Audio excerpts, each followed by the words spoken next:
Good afternoon.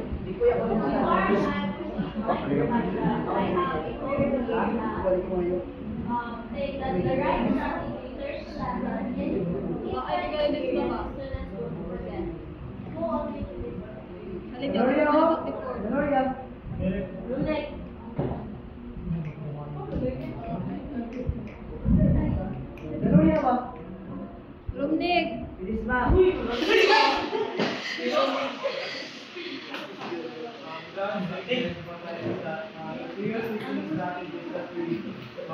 really appropriate in the context of where to take on trying to make sure that this would be a great way to make this lesson to be more effective. And that where students will never forget this lesson, they will learn it again. Yes, no, if you as a teacher would use the right strategy, will reach to your students, there's a possibility that your students will understand the lesson. Especially when you use mga hands-on activities. So good afternoon everyone. Again, I'm going to say about the and today I'm going to discuss about use case study as a teaching strategy. So what is a case study? A case study or a case-based example is a teaching method that uses realistic or fictional stories to present problems for students to solve. So a case study or a case method teaching is a way of learning where students study the real-life situation or stories that could help them to solve problems and make a solution or decisions. So it involves three key parts, which is the case, the student preparation, and the classroom discussion. So in the case, it tells the story, which is it tells the whole story and real and make up situation. Whereas the someone that could understand the case or the problem. Ano naman is student preparation. It is during class. Before the class, students are given a case to read about problem, and then mag-study na sila na alone, and then muna na yung kailangan na i-analyze ang case. Classroom discussion, it is during class. The students will talk and also talk together, and they will going to share ideas and opinions about the case. So again, pag may kung case study, it is kanang issue na siya nga kung gamitin mo siya sa teaching strategy, magkuhan kang issue nga imuhang magamit para sa mga students kung makulit mo sa lesson. That's the case study. Yes. So there are 4 types of case study: complete case, incomplete case, open case, and closed case. So pag mayroon ng complete case, complete case, it tells the whole story, which is from the start until the end. I-istorya ang mga nakita mo, yun, detailed siya. Wala naman ang incomplete is na punong lang siya sa story, wala na gipungan, as in, punong lang yun, and then wala niyang istorya, wala istorya dito ang kung sa'yo nakita mo, kung saan katapusan. Ang open case, it is nasa yung mga good solutions or mga good answers na pwede na mong mapilian, which is wala specific or right answers na natin. So, puro tanan na siya is ma-recommended siya. Well naman si close case, it is kanahang naar siya one best solution nga ma-fix anong situation. So, if you want your students to learn or recall about the mga their facts, mga professors use a close nga case. Okay. Isa naman, yung mga ipanana. And then, pag gusto ko ka, yung students nimo is mag-explore of ideas, debates, mag-think of critically, use an open case. Pag use ko kaguan, kung gusto ko ka mga students mag-analyze, mag-discuss, use complete, complete case, which is, from the word analyze, mag-discuss, nagana sila options, nagana sila solutions for that situation, and also that complete, pag-gamit ka sila incomplete kung gusto na kang one solution na can solve a problem or situation.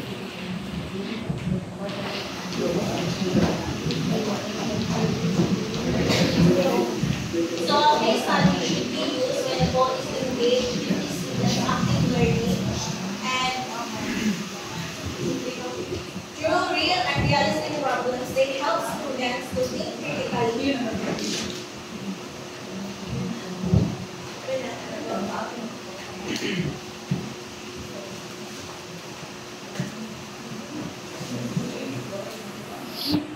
So, using a case study is powerful in knowing and then the goal in this is the students will have a deep understanding, active learner ang mga students, and also meron sila detectives solve mo sila problems with However, ang case study is not applicable to all topics. Why? There are some topics that not suitable or suitable sa imuhang learning goals.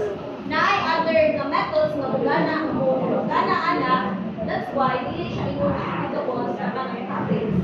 Muna, pag magpili kita ng case study, you must make sure na that case study or that case method study na atong gigamit is ma-fit sa atong learning goal o sa atong topic. So, use and do not use the case study if this is paggamitan ng study that comes with that students achieve or related to issue bilang blank through. So, make sure na imuhang itutong matangin sa mga students is magamit niya outside. Na-sense na imuhang igamit na topic na magamit sila outside. And also, the learner sufficient prior knowledge and their analysis and context. So, expected that students already have knowledge about mga issues. The students are self-motivated and can learn with minimal assistance. You want to build the students' confidence, showing the values in their critical solutions to problems. You want to encourage students to be independent learners. You want to foster critical thinking. So do not use the case studies if the students are lack of basic skills, work independently, or in a small group. Dili mo gamiton ang case study no pagkabalo ang students na are even if sa ilang kagalingon dili sila makasabot at also dili ko sila makasabot na kasing group by group. The students have very literacy skills. Literacy skills, wali siya ang reading and writing, dili ta magamit of use of case study if our students have a poor literacy skills.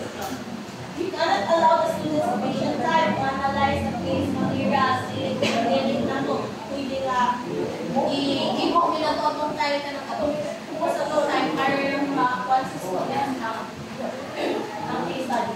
And the students lack background knowledge and necessary resolving the case.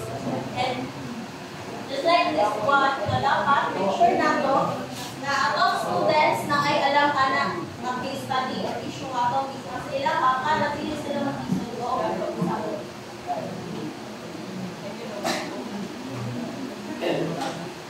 So how do you use case study as a teaching strategy?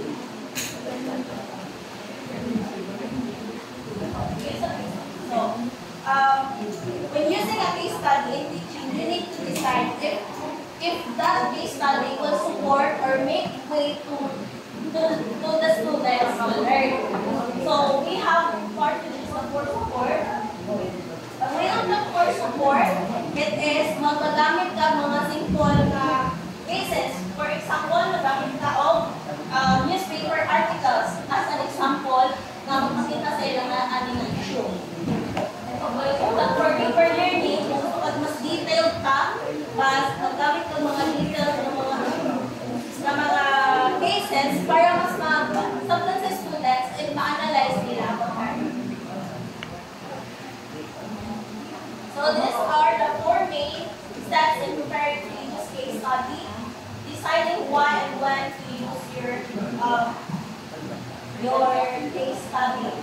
So you need to know kung paano ka magamit sa isang case study dapat sure available ka as a new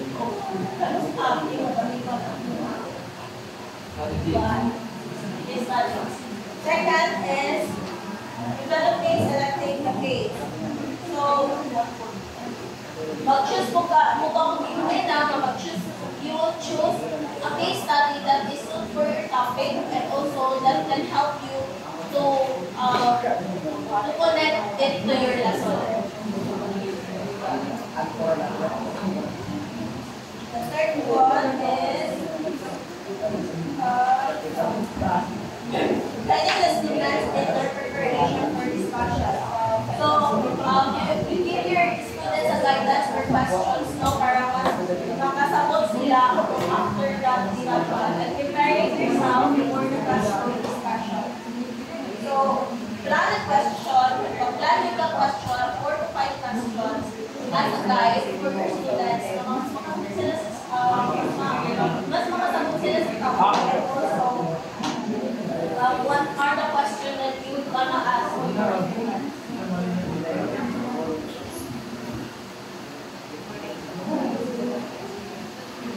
Deciding to use a case study is effective of case studies to start from your purpose, what students should learn, when, and why. So, when you use a case study, you must first know what your students want to learn. And don't use the case studies without a clear purpose. Dapat na may purpose na nagamit mo ng case study, which is show real life problems, improve teamwork skills, or help the students connect different disciplines. So, this case can make our fiction. Ang imuang napili ng case, dapat ma-achieve ang goal niya, ang gusto ma-achieve ang goal niya, ang gusto ma-achieve sa ibang learning program. And also, it can help the students to build knowledge, understanding, and skills. That's why these studies are mainly used to motivate learning and demonstrate how theory applies in practice. So if you're using a case study, motivate students to learn theory. The basic steps are present the case to students before they have instructions and relative theory. Provide guidelines to help the students prepare for discussion by exploring the case. That is help the students to identify what is being learned. And also give students time to study the case and prepare for the class discussion. Guide the class discussion so that the students generate a list of questions that need to be answered before the problem and the case is actually solved. And thus we conclude the discussion with an overview of how these questions will be answered before the lesson.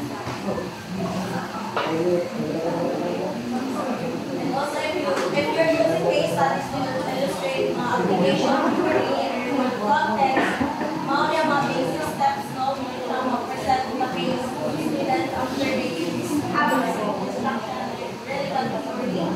Provide guidelines to help the students analyze the case, improve the understanding issues, select the relevant theories of license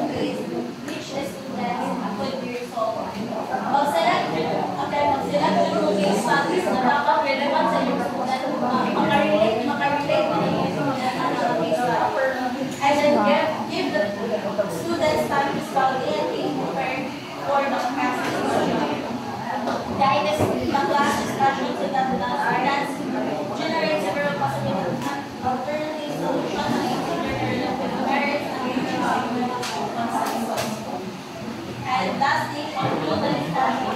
Take your time to overview broader issues and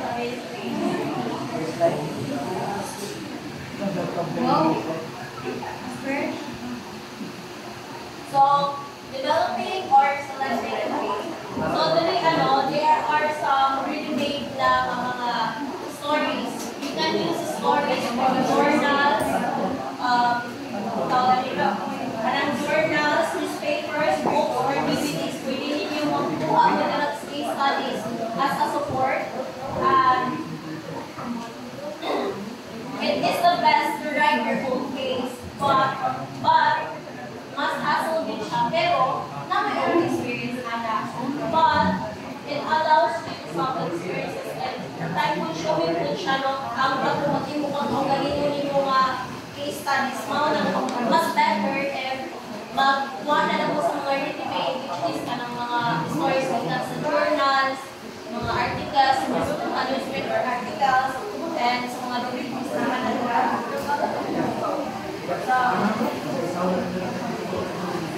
so whether you use your own case studies, dili ka ako makaingon na ma-effective siya. Like kung kanay case studies na yung mga gikuhan, dili siya mag-work ka ng mga topic, dili ka mag-work ka ng mga paggamit ng case studies. So, dili na talo sa outcome is the base that you should help your students reach the learning goals about, and also they can deeply and start the discussion or fun chats. Dapat magpagkat ko mga fun chats practical. Kung malaayan mo mga students interest, it should be interesting for the students. Presently, mag-iwan kayo na mag-use tawag study na relates for students kapag sila anak. Which is dapat mag-use tawag presentations para mabagal mga students familiar para sila or sa kanang case study. Before, it should be challenge students to think quickly and analyze the situation and decision focus. The decision focus is si students, kapag siya mag-decision on his or her own without relying on other people. Generally is even if case study is unique, you must make sure na anong case study is kanang applicable siya sa tanan nga situation. Realize, dapat from the word realize, tinuod dapat siya. Tanan yung dapat. And then, dapat hindi kayo taas. Not low enough for your students para hindi sila mag-work out case study. Readability. Readable dapat siya for your students so that your students will deeply understand and clear the suitable situations or lessons for any language. The teacher's preparation for the classroom discussions and teacher preparation is the key. Please study discussion. According to book 2002, the more effort and commitment teacher shows, the more students will engage. Do you agree with that? The more efforts you show as a teacher, the more effort your students will give. Diba? So, if ikaw po yung teacher, mag-effort ka when it comes to your teaching, and prepare, and also you are prepared, and you show your care to your students will match the level or effort na imuhang sihatas nila. And review din sa preparation stuff we learning how to comes. So, know what you want your students to learn. Dali sa reviewing, sa outcomes. And dali naman sa pangkuhan, sa analysis case.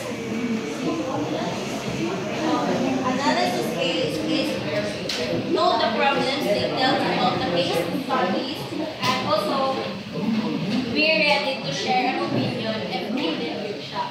And next is the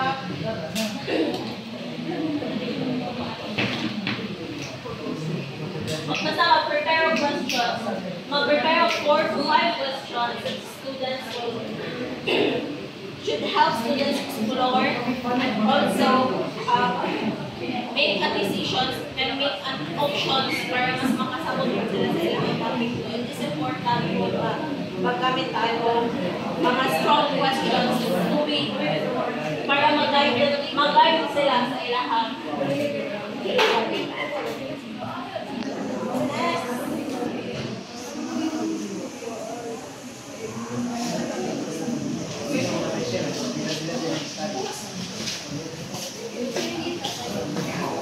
So a case study should be a case discussion is like kanang mga class notes lang. Class notes lang.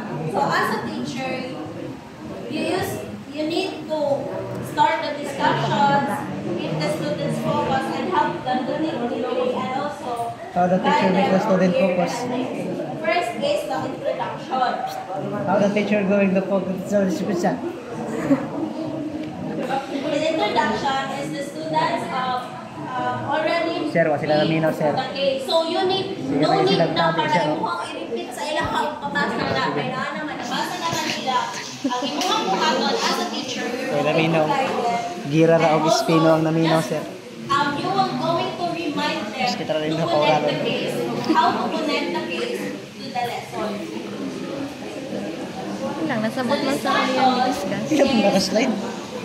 The students will work together and also understand the case, not just Iya, about pagtara ko na, sharing, pasip-sip not dahan. just about sharing ideas or simply a teacher after fun. So everyone dapat should feel free to asking questions in the discussion, sharing opinions and solutions and you can use a whiteboard, a blackboard para imong isulat ang mga key concept about sa case study. Pwede flip chart, teacher.